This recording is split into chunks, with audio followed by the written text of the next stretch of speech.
Hello friends, welcome to exam point official YouTube চ্যানেলে তোমাদের সকলকে স্বাগত জানাই। ফ্রেন্ডস, এসএসসি জিডির রানিং আপডেট তোমাদের কিন্তু খুব তাড়াতাড়ি রানিং স্টার্ট হবে, পিএমটি এনপিএসটি। আর সেই ডেটটা কিন্তু অলমোস্ট কনফার্ম বা ক্লিয়ার হয়ে গেছে। যেহেতু এখন ট্রেডসম্যানসের রানটা আছে, সেখান থেকে তারপরেই কিন্তু তোমাদের রান হবে। তাহলে তোমরা একটা আইডিয়া ধরে রাখো যে মোটামুটি আগস্ট মাসের লাস্ট উইক তোমাদের কিন্তু রান শুরু হয়ে যাবে। তাই আর তোমাদের কিন্তু হাতে সময় নেই। যাদের টাইমিং একটু বেশি লাগছে তারা কিন্তু এখন থেকেই কিন্তু ভালোভাবে প্রিপেয়ার করে নাও। তোমরা চাইবে যে যেভাবেই হোক কিন্তু সময়ে কভার করে নিতে, এখানে সময়ে কভার করে নাও। প্লাস যদি এখানে সময়ে কভার নাও হয়, 10 সেকেন্ড কিংবা 1 মিনিট দেরি হচ্ছে, 24 মিনিট টাইম কিন্তু 25 মিনিটে ঢুকে যাচ্ছ তুমি, তবু কিন্তু তুমি এখানে আরও চেষ্টা করবে যে আরও কিন্তু আমি নিজের রানিংটা ইমপ্রুভ করি। ঠিক আছে, ইমপ্রুভ করি নিজের রানিংটাকে।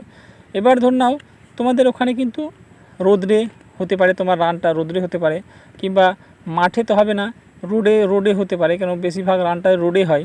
তাই তুমি কিন্তু জুতো পরে নিজের রানটা প্র্যাকটিস করে রাখবে, জুতো পরে। কেননা বেশিরভাগ ক্যান্ডিডেট রানে কিন্তু ফেল হয়ে যাচ্ছে। আর জুতো দিয়ে প্র্যাকটিস করবে, কেননা তুমি জুতো দিয়ে এখানে প্র্যাকটিস করোনি, মাঠে প্র্যাকটিস করেছো, অথবা তুমি ওখানে গিয়ে কিন্তু রোডে দৌড়ালে তোমার পায়ে কিন্তু ছাল নিয়ে নেবে, তার জন্য তুমি কি হবে, তোমার কিন্তু দৌড়াতে পারবে না। তাই তোমরা কিন্তু পারলে মাঠে দৌড়াচ্ছ, প্র্যাকটিস করছো, ঠিক আছে, কিন্তু সপ্তাহের মধ্যে নাও কিন্তু 2 দিন কিন্তু বা 3 দিন কিন্তু রোডে দৌড়াও, এবং নিজের 5 কিলোমিটার কত সময় লাগছে সেটাও কিন্তু ক্যালকুলেট করতে থাকো। এবার তোমাদের কিন্তু রানটাই হচ্ছে মেন। তোমাদের বলবো যে তোমরা রানটাকে কিন্তু নিজের এখন থেকে কিন্তু ভালো করে প্র্যাকটিস করতে শুরু করে দাও, ঠিক আছে। এবার হচ্ছে ফ্রেন্ডস, এবার কিন্তু এসএসসি জিডি রানিংয়ে কিছু পরিবর্তন আনা হয়েছে। যেমন ধর নাও যে তোমাদের কিন্তু গায়ে এবার করে কিন্তু চিপ লাগানো হবে, টাইমিং চিপটার সাহায্যে তোমার কিন্তু এবার রানটা কিন্তু মেজার করা হবে। এই যে WBPতে দেখেছো তোমরা যে কীভাবে চিপ লাগানো হয়, সেই হিসেবে কিন্তু তোমার রানে এবার কিন্তু চিপ লাগানো হবে শরীরে। এবার সেখান থেকে তুমি কিন্তু রানটা তুমি কত সেকেন্ডে বা কত মিনিটে দৌড়লে সেই হিসাবে কিন্তু তোমার সেখানে কিন্তু ক্যালকুলেট হবে। কেন আগে কি হচ্ছিলো ফ্রেন্ডস, যে ধর নাও কোনো কারণবশত কোনো ছেলেটা আগে দৌড়েছে, এবার সে কী করলো, ধর নাও ফার্স্ট তুমি 10 সেকেন্ডের জন্য 15 সেকেন্ডের জন্য কোথাও ফেল করে দিত চ্যাংড়া অনেকগুলো ক্যান্ডিডেট, কিন্তু এবার থেকে কিন্তু এই সুযোগটা কিন্তু সবারই থাকবে, যাতে কোনো রকম সমস্যা না হোক। যেমন ধর নাও তুমি প্রথম বয় দৌড়ালো, এবং এখানে কিভাবে কাউন্ট করে নিতে হতো, প্রথম বয়ের যে প্রথম ছেলেটা আছে, ধর নাও প্রথমে লাইনেই আছে ছেলেটা, সে দৌড়লো, এবং তুমি 100 নম্বরে 100 ছেলে যদি ছাড়ে তাহলে তুমি 100 নম্বর পিছনের দিকে আছো, ভিড়ে আছো। এবার সামনের ছেলেগুলো দৌড়ে একটু আগাবে, তবেই তো তুমি নিজের স্টেপটা খুলতে পারবে, দৌড়তে পারবে। কিন্তু তুমি এবার সেই সিচুয়েশনটাকে তারা কীভাবে ধরতো, যে প্রথম যে ছেলেটা আছে তাকেই কিন্তু ধরে কিন্তু তাদের টাইমটা বের করতো। কিন্তু এবার সেরকম হবে না, তুমি যখনই স্টেপ খুলবে বা যখনই লাইনটা ক্রস করছো যে স্টার্টিং পয়েন্ট, তখন থেকেই তুমি কিন্তু তোমার টাইমিং শুরু হয়ে যাবে, সেকেন্ড শুরু হয়ে যাবে।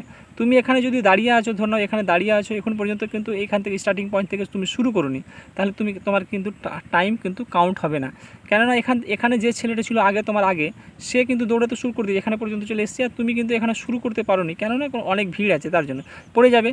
কিন্তু এবার যখনই তুমি এখান থেকে শুরু করবে, তখন তোমার টাইমিং কিন্তু শুরু হয়ে যাবে, কাউন্টিং শুরু হয়ে যাবে।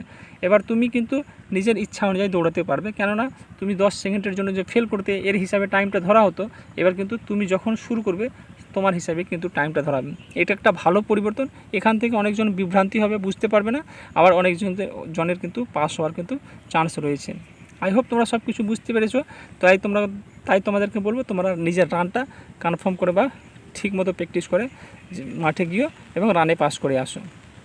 এটাই ছিল ইনফরমেশন ফ্রেন্ডস। যদি ভিডিওটা ভালো লাগে তাহলে লাইক করো, চ্যানেলকে সাবস্ক্রাইব করো এবং নিজের বন্ধুদের মধ্যে শেয়ার করো।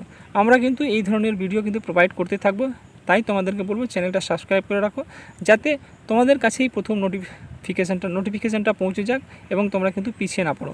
হয়তো 2-4 দিন পর তোমাদের কাছে নোটিফিকেশান যাবে বা তোমাদের কাছে আসবে ভিডিওটা, তার থেকেই তুমি চ্যানেলটা সাবস্ক্রাইব করে রাখো। তোমার কাছেই ভিডিও আপলোড করার সাথে সাথেই কিন্তু তোমার কাছে নোটিফিকেশান পৌঁছে যাবে এবং তুমি সেই বিষয়ের সম্বন্ধে কিন্তু অবগত হতে পারবে।